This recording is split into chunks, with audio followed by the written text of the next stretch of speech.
Good day, everyone, and welcome to the GES third quarter fiscal 2024 earnings conference call. I would like to turn the call over to Fabrice Benarouche, Senior Vice President of Finance, Investor Relations, and Chief Accounting Officer. Thank you, Operator. Good afternoon, everyone, and thank you for joining us today. On the call today with me are Carlos Alberini, Chief Executive Officer, and Markus Neubrand, Chief Financial Officer. During today's call, the company will be making forward-looking statements, including comments regarding future plans, strategic initiatives, capital allocation, and short- and long-term outlooks. The company's actual results may differ materially from current expectations based on risk factors included in today's press release and the company's quarterly and annual reports filed with the SEC. Comments will also reference certain non-GAAP or adjusted measures. GAAP reconciliations and descriptions of these measures can be found in today's earnings release. Now, I will turn it over to Carlos. Thank you, Fabrice. Good afternoon, everyone, and thank you for joining us today. Our performance this quarter is once again the result of three key factors working harmoniously together. First, our strong global brand awareness and continued momentum. Second, the power of our highly diversified business model across product categories, geographies, and channels of distribution. And third, our highly entrepreneurial and unique culture that makes GES a great place to work, and where a long-term focus drives all important decisions and people feel accountable and empowered. And consistent with these three factors, we are very pleased to report our third quarter results, with revenue growth in line with our expectations and adjusted operating profit performance beating the high end of our guidance range, which was in line with last year's. We achieved an almost 9% adjusted operating margin for the quarter, exceeding our expectations and also consistent with last year's performance. All but one of our business segments delivered revenue increases in US dollars, with our licensing, Europe, and Americas wholesale segments reporting higher revenue growth for the period at 19%, 6%, and 4% respectively. As expected, amidst a dynamic macroeconomic environment, our Americas retail segment posted a decline in revenues. During the period, our teams continued to run the business well, delivering strong gross margin performance and effective cost management. Their ability to navigate and manage the factors that we can control has been exemplary. Paul and I are very pleased with our team's performance and want to thank everyone for their unwavering commitment and invaluable contributions, especially during these times of global uncertainty. Net revenues for the third quarter grew 3% in US dollars, and adjusted earnings from operations reached $58 million, consistent with Q3 of last year.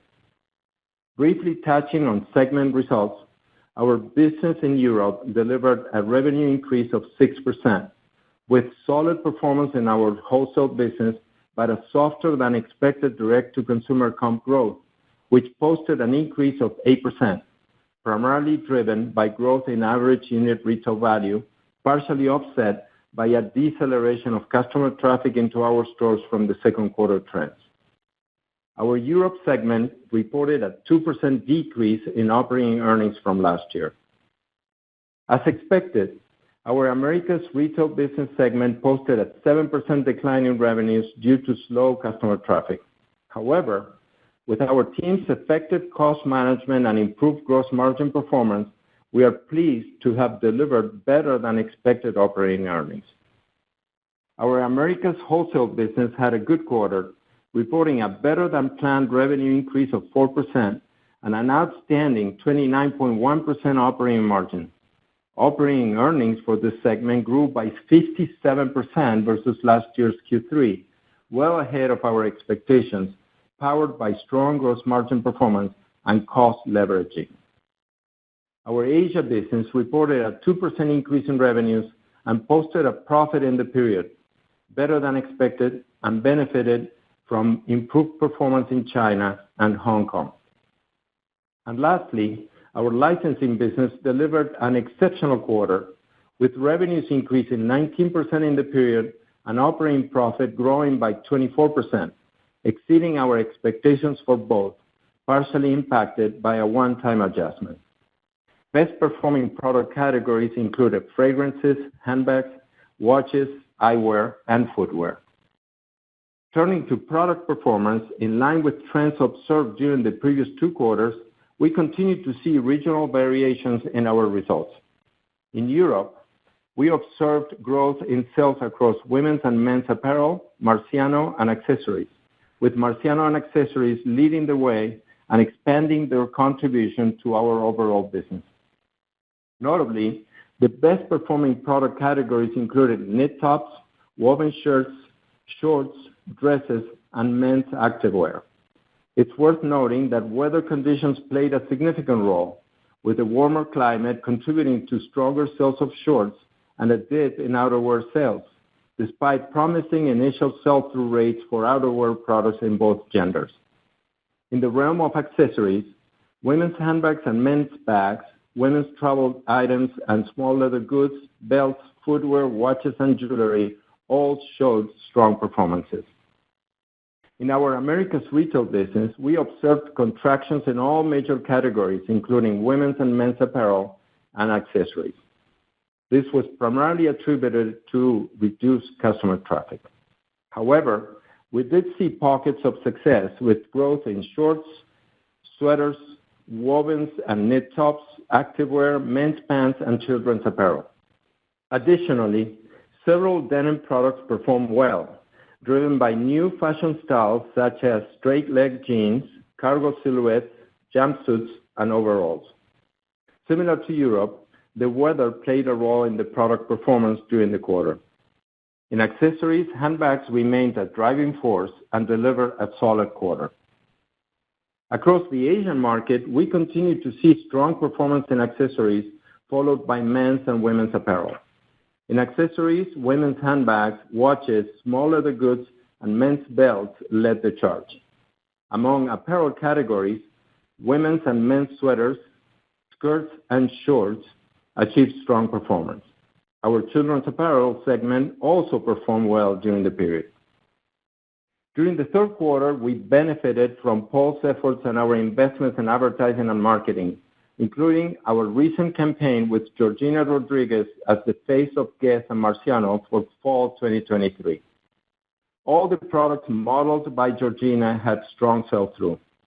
Based on this success, Paul and the team are currently shooting next year's campaign and once again featuring Georgina. In addition, we just announced that Italian singer and rising international star Matteo Bocelli, son of the world-renowned sensation Andrea Bocelli, is being featured in our 2023 holiday campaign. As we look towards the holiday season, we are confident in our plans and very pleased with our inventory position. We believe that consumers will be looking for value in the offers and have been sensitive to this with our product assortment plans and our promotional cadence and calendar. We closed the 3rd quarter period with inventories 2% lower than a year ago and in line with our plans. We are very pleased with the composition of our inventory and believe that we are well positioned to respond to customer demand during the holidays and into the new year. We still expect to close the year with inventories 10% below last year's levels. Regarding our outlook for the 4th quarter, we have taken a close look at our recent customer traffic and sales trends for our direct-to-consumer business in each region of the world. We have also updated our other business expectations and are assessing the state of the consumer across markets, including the impact current geopolitical factors are having on the consumer's mindset. Based on this, we have taken a more cautious view of our outlook and tempered our top and bottom line expectations for the 4th quarter and the fiscal year. All said, we now expect revenue growth for the fiscal year between 1.8% and 2.4% in US dollars, and an adjusted operating margin for the year between 8.9% and 9.1%. Regarding earnings per share, which Marcus will discuss further, mark-to-market adjustments resulting from foreign currency and bond and equity market exposures, mostly unrealized, negatively impacted our EPS results. Inclusive of this charge, we now expect adjusted EPS for the fiscal year to reach between $2.67 and $2.74 per share. As we look ahead, we are invigorated by the multitude of opportunities that await our company. We have been diligently engaged in our strategic planning process, and we are executing against 6 critical objectives. These objectives relate to organizational talent, growth, brand relevancy, customer centricity and digital expansion, product excellence, and last, optimization, efficiency, profitability, and return on invested capital. These serve as the cornerstones of our strategic plan, which I look forward to sharing in more detail at a later date. At a high level, starting with the organization and talent, our goal is to have a best-in-class team of highly engaged and strongly committed individuals capable to lead and take this company to the next level of growth and value creation. We are currently working with an international consulting company to conduct an assessment of our global organization to benchmark our talent and improve lines of reporting and accountability to ensure we are well-positioned to grow. Regarding our culture and our work environment, we are very proud to share with you our first-place ranking in the recent list of the top 25 companies in Los Angeles by the Business Report. Next, I will focus on our growth objective. Our goal is to accelerate our revenue growth rate for the company and deliver a faster growth rate of our operating earnings, which will result in the consistent expansion of our operating margins.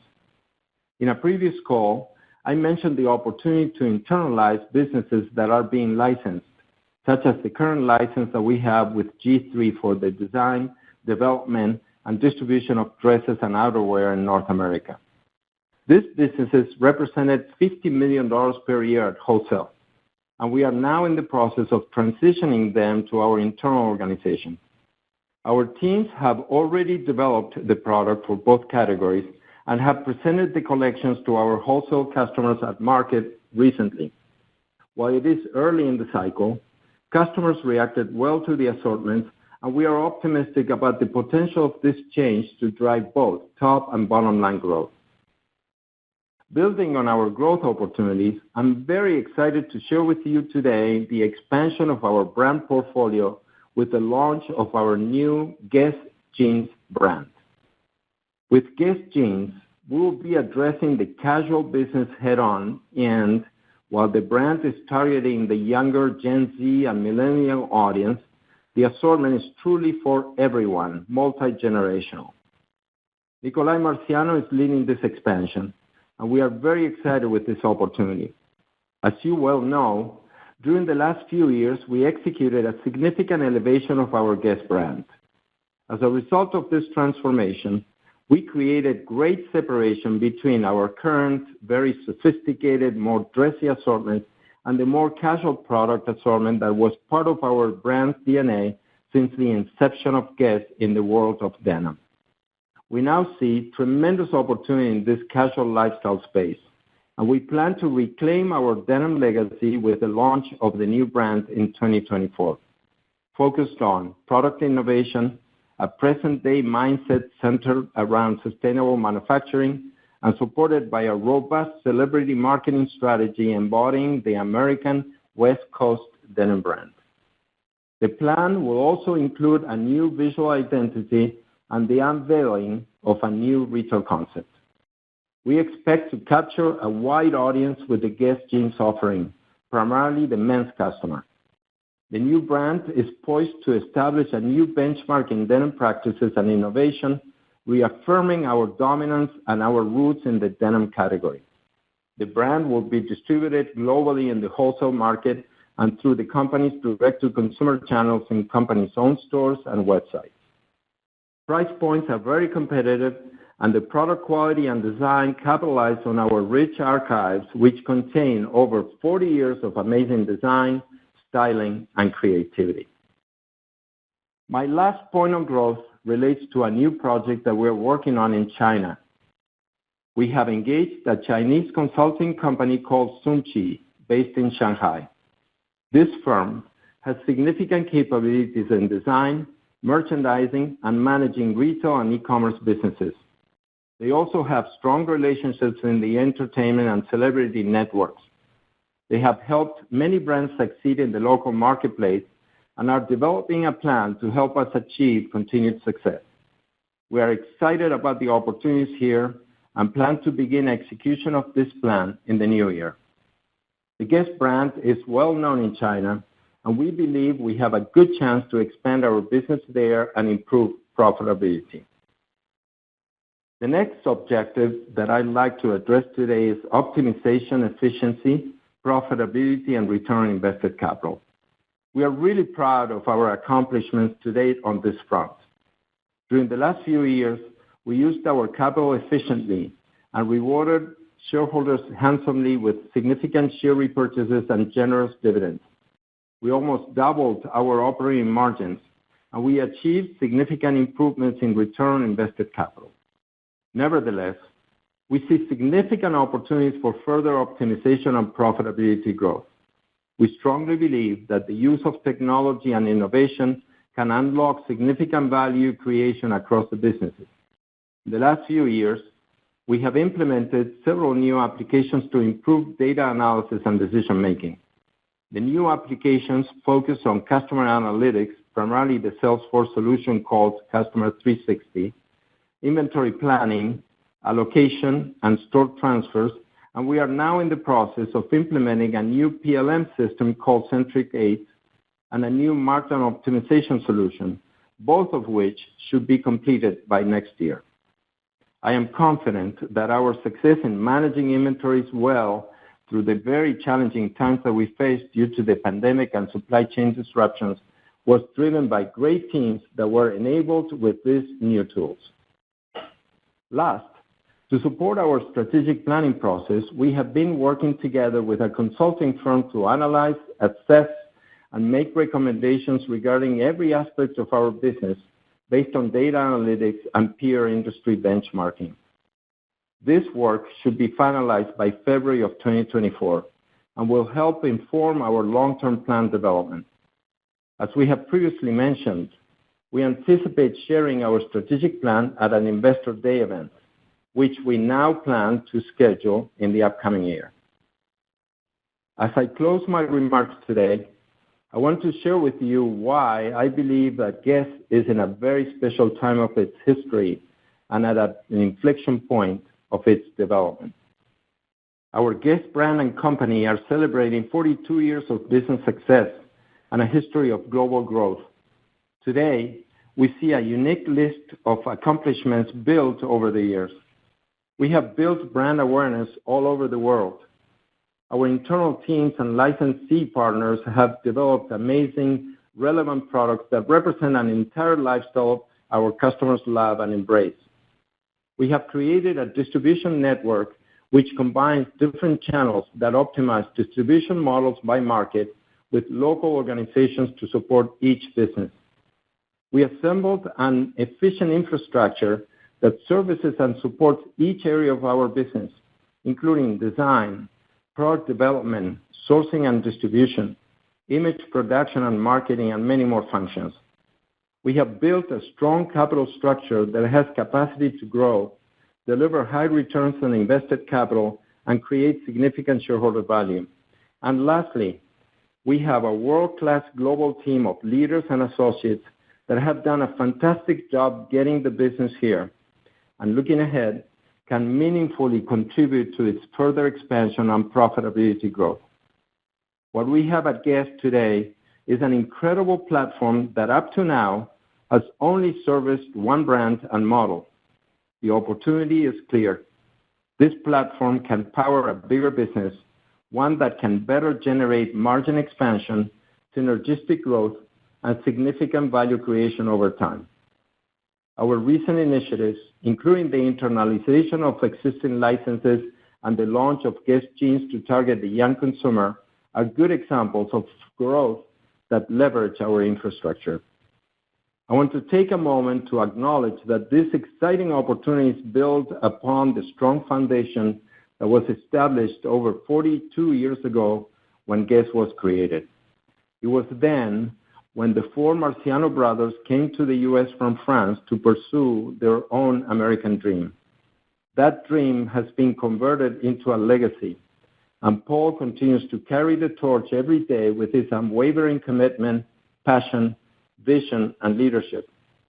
As previously announced, Maurice, after 42 years of amazing vision and hard work helping oversee GES's evolution from a small family business and denim pioneer into a global lifestyle brand, has decided to retire and focus on his health and family. From our entire GES family, we thank Maurice for all his extraordinary contributions to this company and to this team, and wish him the very best. Looking ahead, our key strategic focus will be on growth, and I couldn't be more excited to leverage our amazing infrastructure built over the last 42 years to capture our extraordinary opportunity to develop multiple businesses. With that, I would like to pass the call to Marcus. Marcus, please go ahead. Thank you, Carlos, and good afternoon, everyone. We are pleased with our performance this quarter. Revenue growth was in line with our expectations, driven primarily by our strong licensing business, which offset lower than expected revenues in our direct-to-consumer channels in Europe and Asia. Adjusted operating earnings exceeded our expectations for the quarter, driven by better than expected performance of our licensing business and strong cost controls, enabling us to deliver an adjusted operating margin of 8.9%, exceeding our guidance. As Carlos alluded in his opening remarks, yet again, we demonstrated the power of our diversified business model to lean on areas of strength in our business, to mitigate pockets of weakness, and deliver our operating results in a dynamic environment. Our last 12-month free cash flow reached $154 million, and we are on track to achieve our fiscal year 2024 target of $160 million. We are proud of our strong balance sheet that enables us to invest in the growth of our business and build on our commitment to returning capital to our shareholders.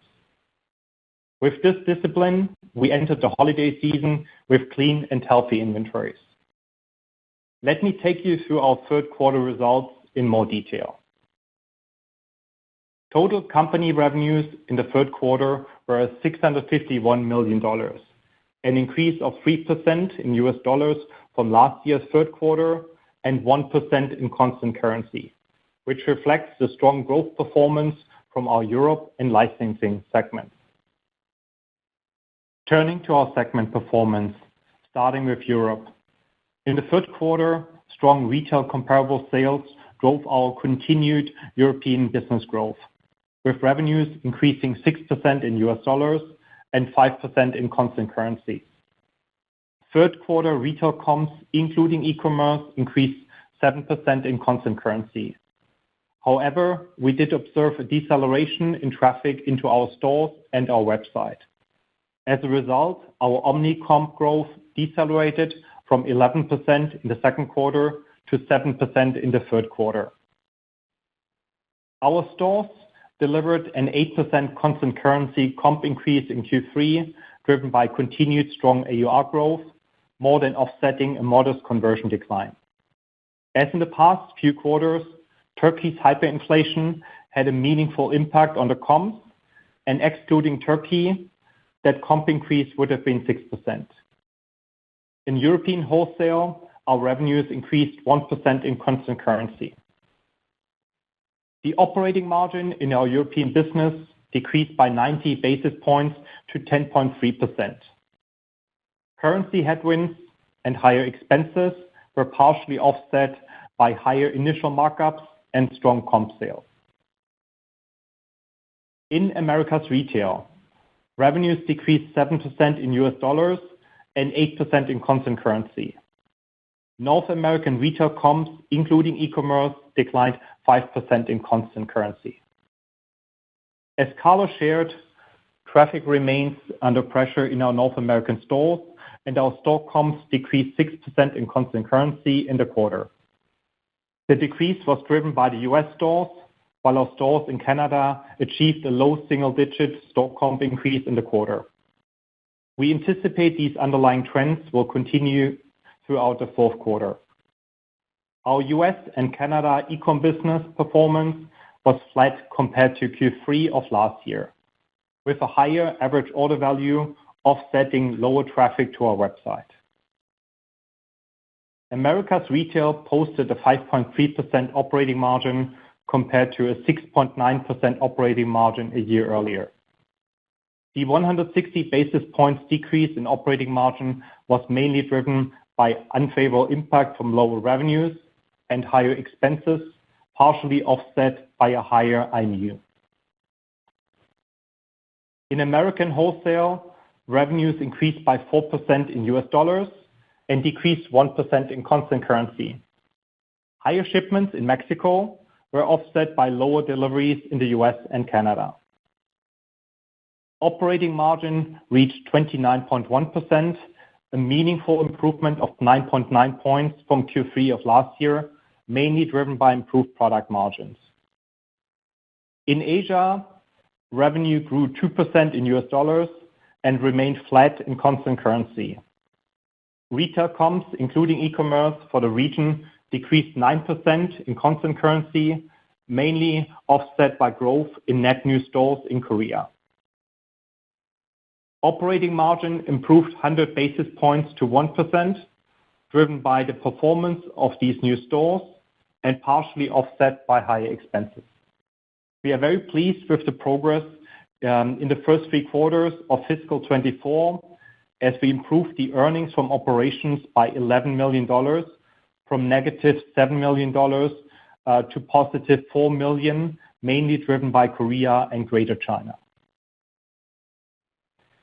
And finally, our licensing segment had a strong quarter and exceeded our expectations, with revenues increasing 19% in both US dollars and constant currency. Fragrances, handbags, watches, eyewear, and footwear had a very strong performance during the quarter.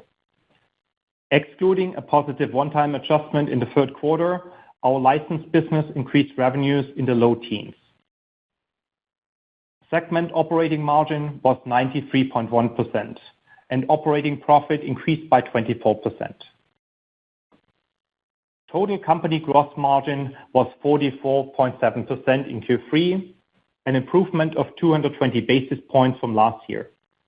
Improved IMUs, mainly from lower inbound freight, and a favorable segment mix, especially driven by our licensing segment, were partially offset by a negative currency impact on our product margins. Adjusted SG&A for the quarter increased 10% to $233 million. Performance-based compensation in the third quarter increased $9 million versus last year, as we are lapping a reversal adjustment. This represented roughly 40% of this year's SG&A expense increase. Currency headwinds accounted for another 30% of the expense increase in the third quarter of fiscal 2024. Further, we experienced inflationary pressures on our cost structure, including higher selling expenses in our retail stores, and we made investments in our infrastructure, most notably in Europe. For the quarter, our adjusted SG&A rate increased 240 basis points to 35.8%. Adjusted operating profit reached $58 million, on par with last year. Our better-than-expected adjusted operating margin was 8.9%, 20 basis points below last year's Q3, driven primarily by a higher initial markup, favorable business mix, offset by the negative currency impact and higher expenses, including higher performance-based compensation. Currency headwinds negatively affected adjusted operating profit by $7 million and adjusted operating margin by 120 basis points.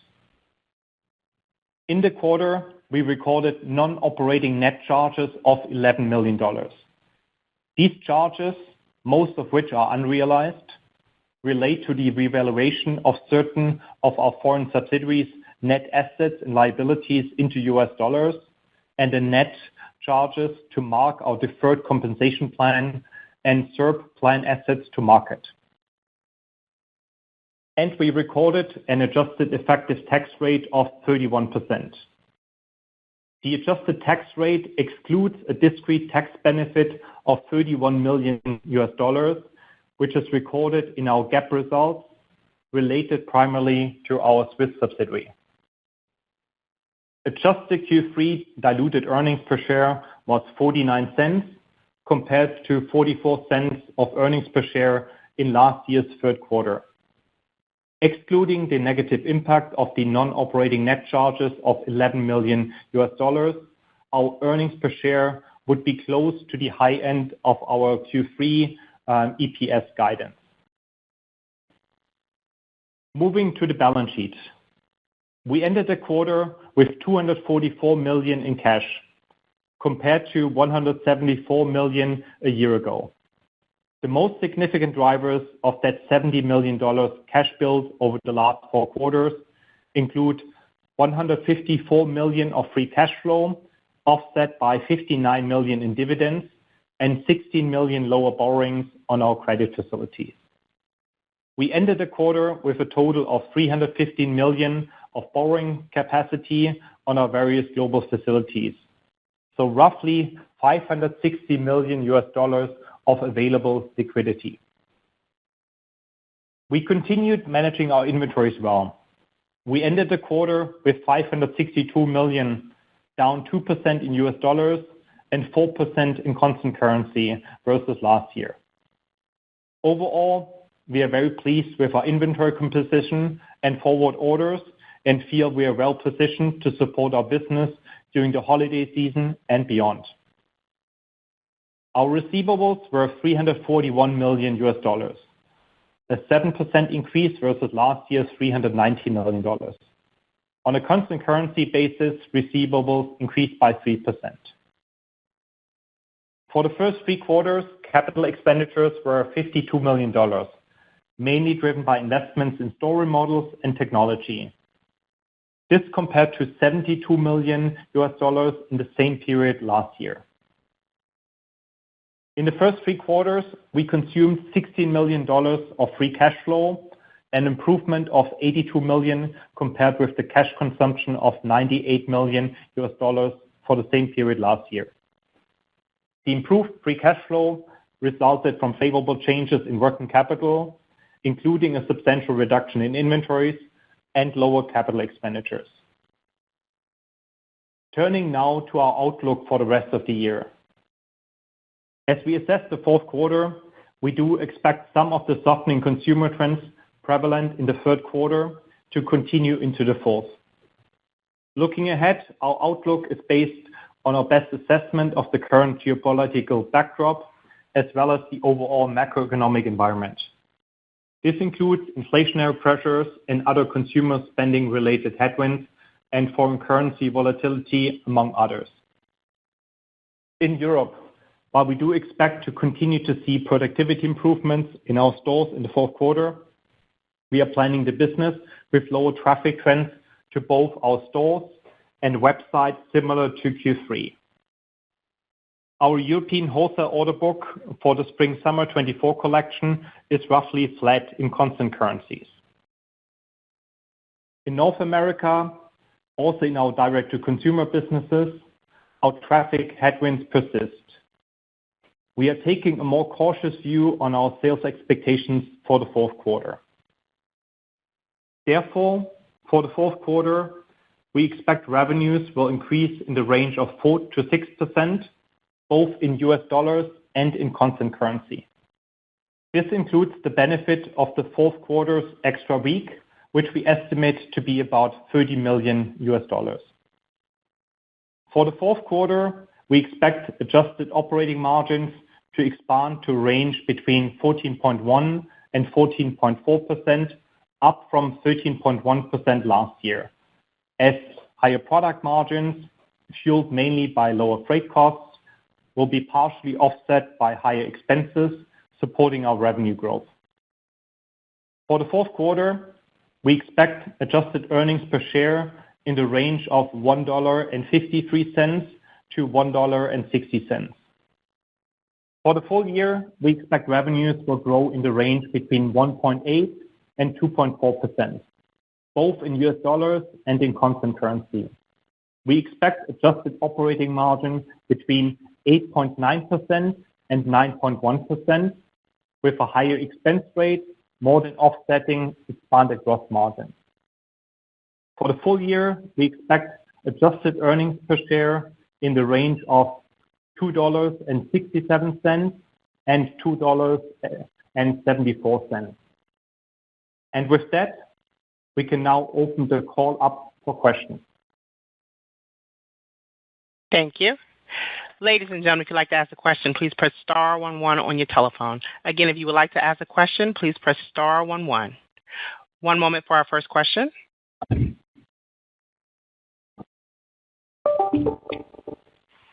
Our first question comes from the line of Eric Beder. Your line is of Small Cap. Your line is open. Good afternoon. Hi. How are you, Eric? I'm good. How are you? I'm very well, thank you. Okay, so when we look at growth and the ramp up next year, how should we be thinking about the drivers here? You've talked about the wholesale. How should we be thinking about when the U.S. business on the retail side will start to once again generate positive comps again? I know you've done a tremendous job with the product, but how do you get the consumer, I guess, to come in more often and shop with it? Yes, Eric, it's a very good question. We are not prepared to formally provide any guidance today for next year, but and maybe we can help you with some of the key levers here.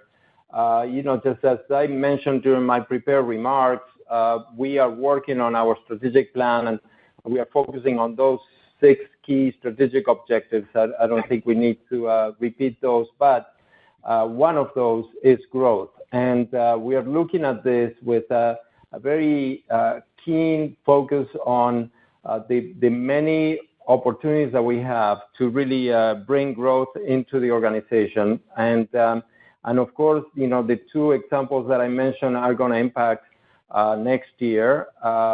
That's some of them. And I'm talking about the internalization of our license with G3 that we are doing now direct, and the introduction, the launch of our new brand, GES Jeans. And we are very excited about GES Jeans. Obviously, this is going to take some time for us to really build the business, but we feel that this is a very natural space for us. We think that with the elevation of the brand, of the GES brand, we have created a pretty significant separation from that more dressy, more sophisticated look, more contemporary look, from that to what made GES a very significant, dominant player in denim and in the casual world. So we see a big opportunity here to really go after that. When you think about the more specifics on when are we going to see comps in the different stores and so forth, that is very difficult question to answer. What we are doing is trying to really concentrate on improving conversion rates. We have seen that customer traffic has really slowed down, and we don't think that we are alone, especially in our space. We think that our product assortments are really compelling and strong, and we see that when the customer is inside the store. We are doing what we can to really enhance our marketing. I'm talking about more of the direct marketing. We're doing some new events to really enhance UPTs and really entice the customer to really buy more pieces or just go for looks instead of just buying items. When you go outside the U.S., we had a very healthy business in Canada during the third quarter too. So these were 2 very different performances, and they were primarily related to customer traffic. When you go to Europe, we were having a very strong comeback from the pandemic days, and we had rebuilt that customer traffic very nicely. We saw a deceleration in the third quarter, And we think that a lot of this had to do with some of the geopolitical situations that we are facing there, combined with the fact that weather was kind of challenging, especially for fall products. So overall, I think that we have a good plan. We are looking at next year as an opportunity to see growth again. We're going to come back to you with some more specifics. We have some markets where we think that we can develop further. A good example is India. We're going to end this year with 25 stores in India. This is up from nothing a couple of years ago. We have great partners there, and every store is profitable. So that gives you an idea of, with the size of that market, what that opportunity could be. We could be talking about over 100 stores in a few years. And then, just there are some specifics that I think you have to keep in mind when you think about next year. Obviously, we are not going to anniversary the 53rd week that we have this year. That represents some growth. And we think that there are just very good comparisons when it comes to margin and expenses. We think that we will be able to control the business well. We are not expecting to have, again, a significant increase in margins, because we are now normalizing most of the costs, including inbound freight. But overall, we think that the margin structure of the business should be preserved and protected. One more. Marciano, you've done a great job with it. We've seen the expansion of Marciano into men's for Q4. Where does that play in terms of raising the overall impact and potentially driving profits going forward as a potential growth vehicle? Thank you. Good luck for the holidays. Yeah, thank you, Eric. So Marciano is a brand that we continue to invest in. We are expanding that business. Marciano had a very good quarter in Europe, and we think that there is a place in the marketplace. We think that the product looks beautiful, and we have invested in additional quality. We are doing a lot to really be sustainability friendly, and what we have been doing is building some other product classifications with success. We think that there is opportunity for this brand, and we'll continue to support it. The marketing has been very strong. Georgina was featured with wearing and modeling Marciano products, and some of those products were the ones that had the best sell-throughs. So, we'll continue pushing. With respect to men's, just that is a very, very small part of the collection and a very small part of the business. Our focus is primarily on the women's side. Thank you. One moment, please. Our next question comes from the line of Corey Tarlowe of Jefferies. Your line is open. Great. Thanks. Carlos, as you assess the health of your customer and the trajectory for the Americas business, what do you think is due to, as you look to pick apart the performance in the Americas, how do you parse out what's just some general weakness in the consumer versus just taking time for some of your initiatives to take hold and gain traction among the consumer? Would be great to get some color on the behavior of your customer and how that is affecting the business overall in the Americas. Yeah, thank you, Corey. Hi. When we see the way the consumer is behaving once they are in our stores, we don't see significant differences from how the consumer was behaving in the past. Really, the number one variable here is with customer traffic. And we think that that is something that is obviously maybe reflective of what the consumer is going through. I mean, we all read the same papers, inflation, high interest rates, fears of recession, high consumer debt, just credit card maximized and so forth. I mean, obviously, all those things are impacting the consumer, and our consumer is in the middle of that. So for sure, there must be some type of impact. But what we believe is that having the right product, pricing it well, which is something that we have been spending a lot of time and effort on, is key to be able to win in this market. We said it during our prepared remarks. We think that the consumer is going to be looking for value, and that's because they are very sensitive to price. We are making a huge effort to, number one, put the right products into our assortments. We revisited some of the pricing structure that we have in all brands, and we were able to make changes to really make sure that we had the right, just offering in front of the customer.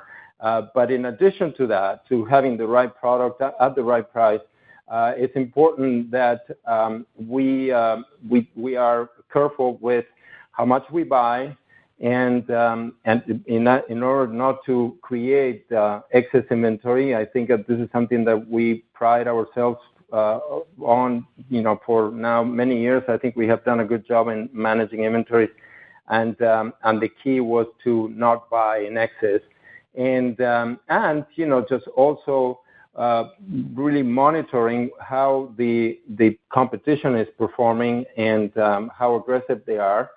So far we have been able to stay in our lane on this, and we have been able to really manage to our elevation of the brand strategy that we have, which has been very, very critical for our success in repositioning the brand in the minds of the consumer.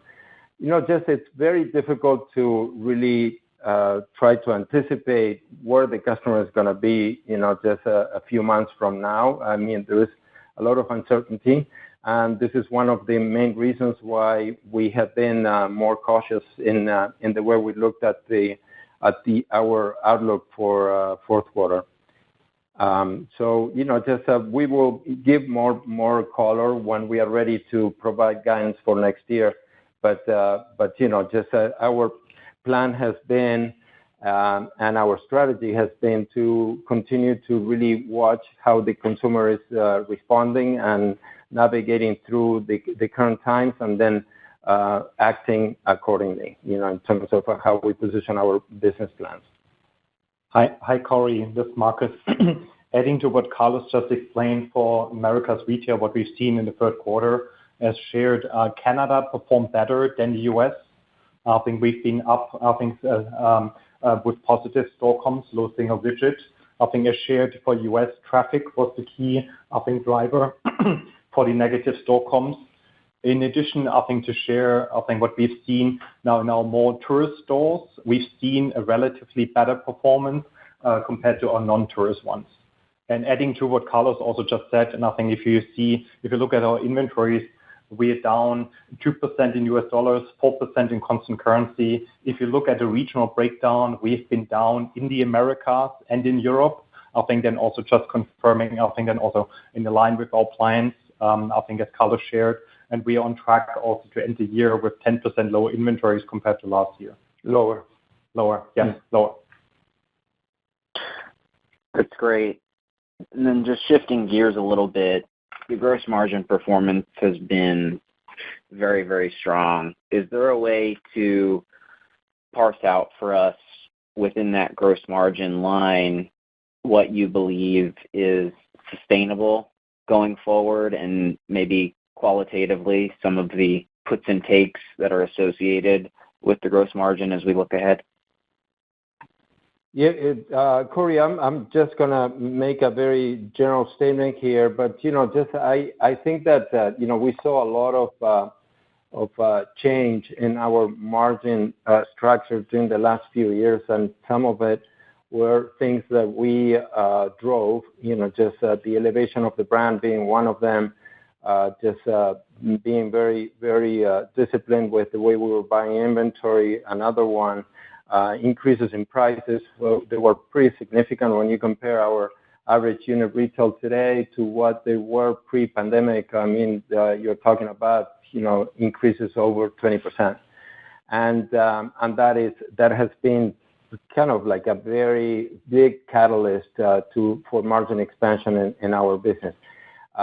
This past year, or the current year, we benefited from inbound freight reductions in costs. I mean, I think that this has happened in the industry, so everybody is probably in the same boat. But we feel that now we are in a much more stable place, and we are not expecting that we'll increase prices significantly. We are not expecting that there are going to be significant cost increases. Just we are working with our vendors across the board, and I think that we're seeing that there is stability in cost. So overall, I don't think that you should expect, other than for mix, that there will be a significant change in our gross margin structure of the business. Yeah, adding to what Carlos just said, from a product margin point of view, we do not expect material headwinds or tailwinds. I think going into the new year, a lot of the improvements that we've had now in the initial markup are mainly driven by the inbound freight. I think they've already been executed and are realized this year. And also in addition to it, at the prevailing exchange rate, we do not anticipate meaningful upsides or downsides from currencies on our product margin.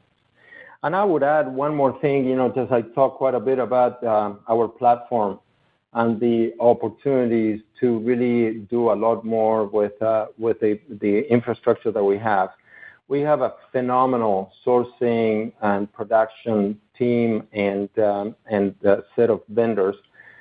We have contracted the vendor base tremendously during the last few years. And I'm talking about going from 535 vendors I think we had 4 or 5 years ago to slightly over 120, 130 now. So big concentration of vendors, which means that each vendor gets a pretty sizable business with us. And as a result of that, we can really get a lot of efficiency here and optimization of cost. So when you think about an initiative like the GES Jeans initiative, where we want to be very competitive with pricing, and that's how the entire collection is priced, just very competitively.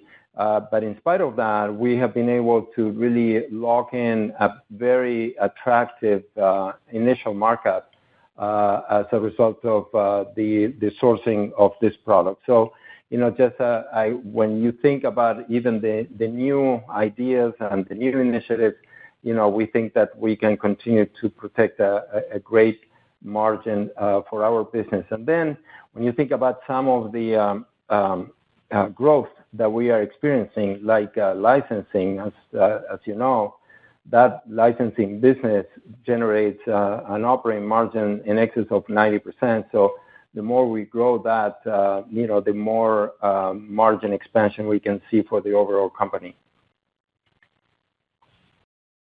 Great. Thank you so much for all the color, and best of luck. Thank you, Corey. Thank you. Thank you. Again, ladies and gentlemen, if you'd like to ask a question, please press star 11 on your telephone. Again, to ask a question, please press star 11. One moment, please. One moment for our next question. Our next question comes from the line of Mauricio Serna of UBS. Your line is open. Great. Thanks for taking my questions. I guess just wanted to elaborate a little bit, ask if you could elaborate a little bit more on what you were seeing in Europe. I guess, is it fair to assume that the kind of growth you saw in Q3 continues in Q4? Maybe we just add the benefit of the additional week on the retail business.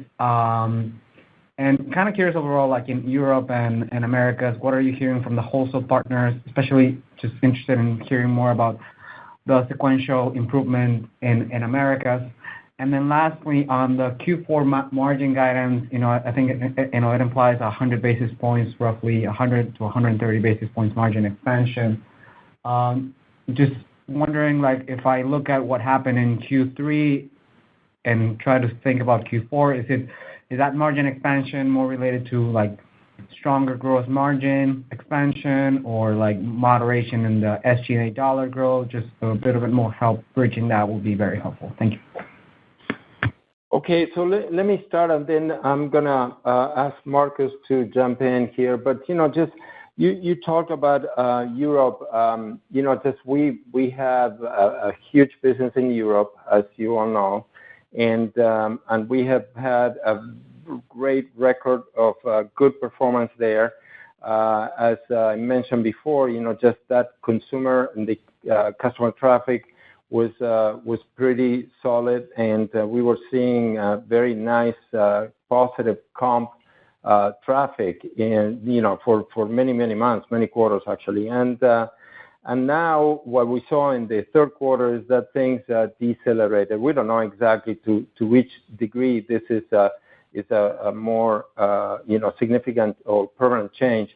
But what we are doing now is looking at the fourth quarter and reducing our expectations for customer traffic, which in turn reduces expectation for sales.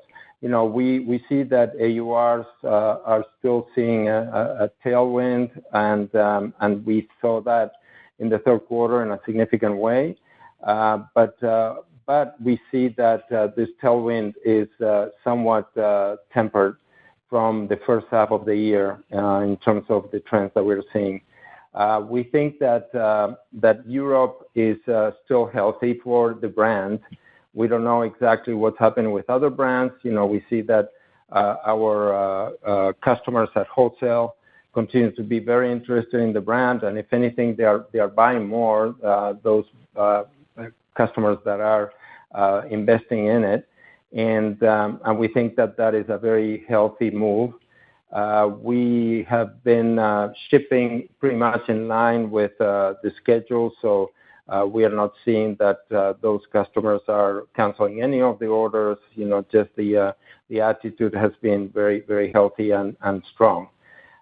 With respect to the Americas, just in wholesale, we had some strength coming from some of the other pieces that contribute to the Americas wholesale business, and that is primarily Mexico. That is also being helped by currency trends.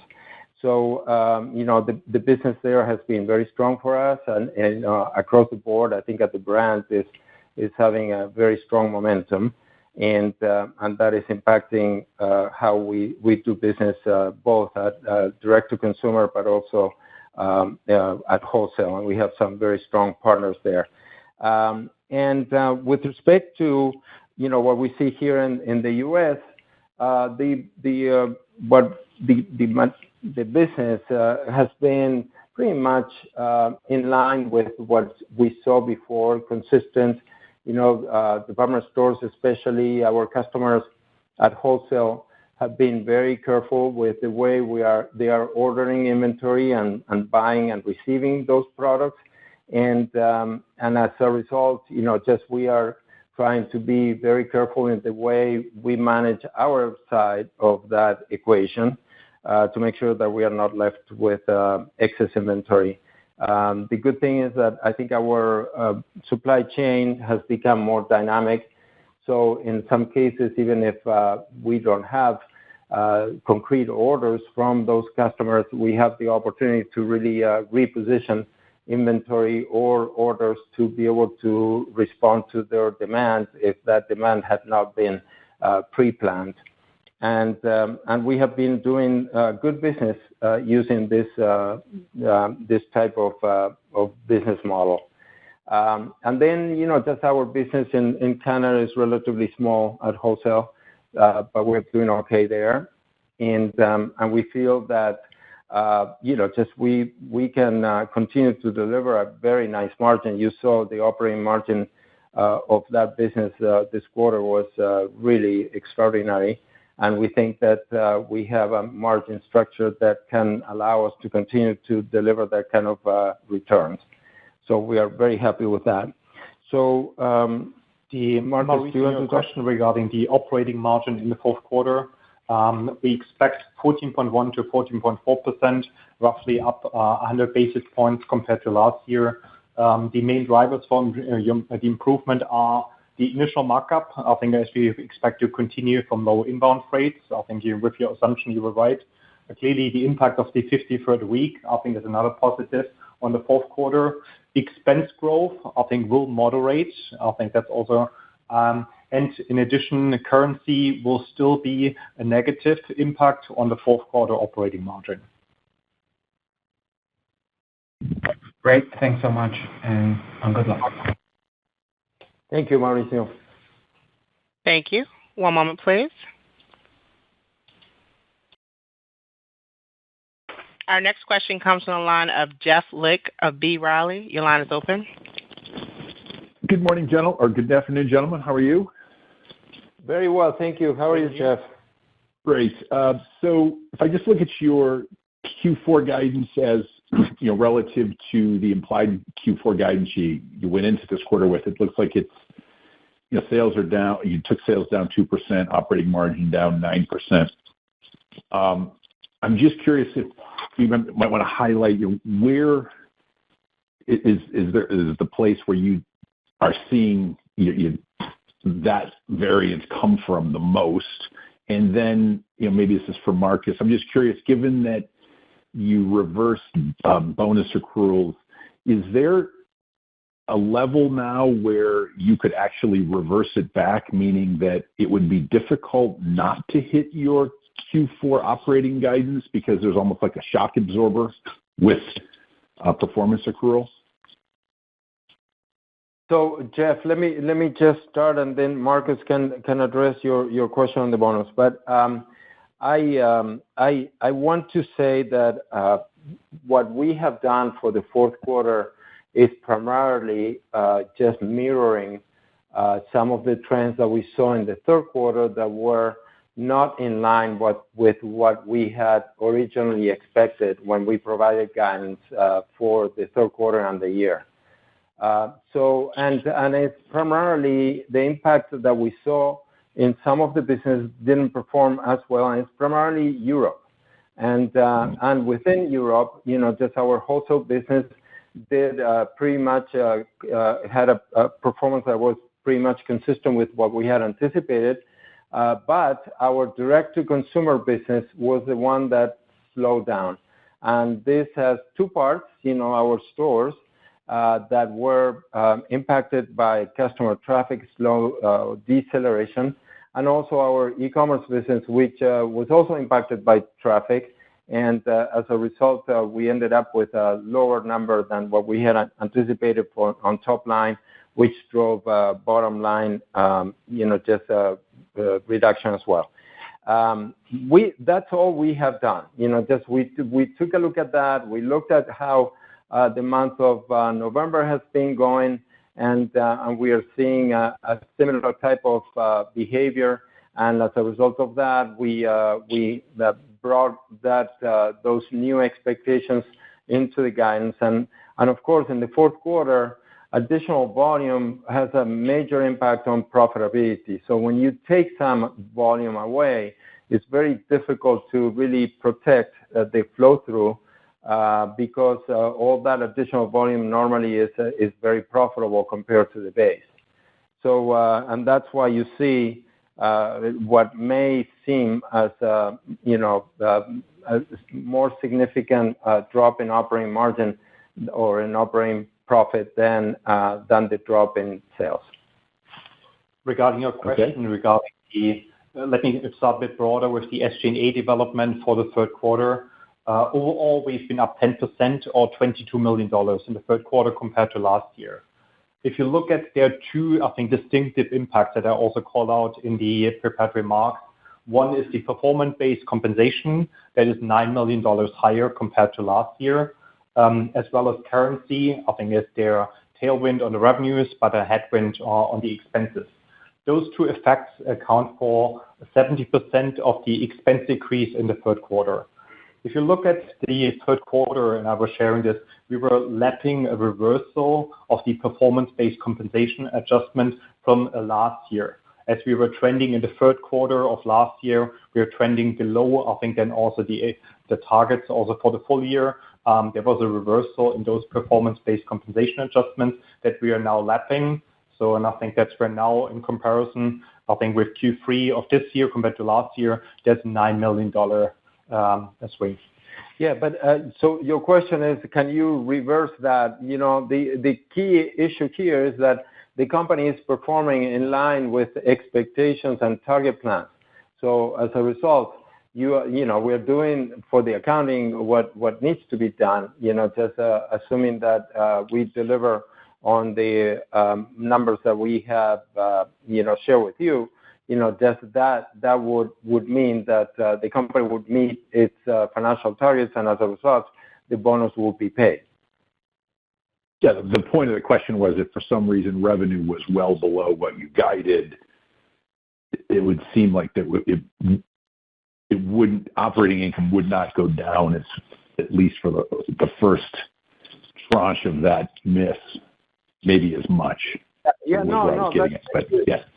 Yeah. I mean, all this works together. So to your point, if the company is less profitable, obviously that will have an impact on variable compensation for sure. And then another question, I'm just curious if you could maybe highlight or speak to any lessons or observations with the Georgina Rodriguez partnership. If there's anything that you've learned that you would apply, maybe even with the Guess Jeans US.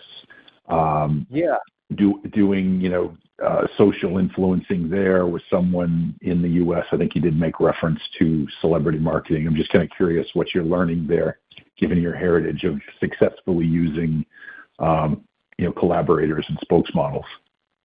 Yeah, well, let me start by saying, we are thrilled with the performance of that collaboration and relationship. I mean, to the point that I think I mentioned in my prepared remarks that we are just doing another campaign with Georgina. I mean, all the products that she modeled had a great sell-throughs, and we saw a lot of opportunity even for the future, with the type of activities that we engaged in with her. She has been terrific ambassador of the brand. Now, what I mentioned is that when you look at Guess Jeans, this is a brand that is targeting a much younger consumer, just that Gen Z consumer primarily, but also millennials, and we are building the strategy to launch this brand to the market with a very strong, robust marketing campaign that involves celebrities and a lot of just meaningful, effective collaborations for that consumer will be open to. So we are in the process of working on that, but definitely we feel that this type of marketing can be very powerful for us. And you're right, Jeff, we do have a long legacy, just with this type of collaborations, and I think that we are gonna take the opportunity to really invest on this again. Great. Well, congrats on the quarter, and look forward to chatting with you soon. All right. Thank you, Jeff. Thank you. Thank you. That does conclude our questions for the day. I'd like to turn the call back over to Carlos for any closing remarks. Yes, thank you. Well, first of all, thank you all for participating today. We know that everybody's very busy, and there are multiple calls, so I'm sure that this takes a special effort. We are in front of the most significant period of the year, and we believe that we are well positioned, and we believe that we have a very good plan to win here. I just wanted to, just invite you guys, if you are interested, anybody listening here, if you want to let us know if you would like to attend a Guess Jeans event that is going to take place in PT Uomo. This is in Florence, and this is going to happen in January of 2024. This is a part of our launch. We're going to have some experiential, presentation there. I think it will be very interesting for people to see. So if you're interested, let us know. This will be, I think it's the week of 8th, 9th, 10th of January. So let us know. So we want to wish you all a very happy Thanksgiving with your families, friends, and so forth. And we look forward to updating you on our progress in the future. Thank you so much for your time. Thank you. Ladies and gentlemen, this does conclude today's conference. Thank you all for participating. You may now disconnect. Have a great day.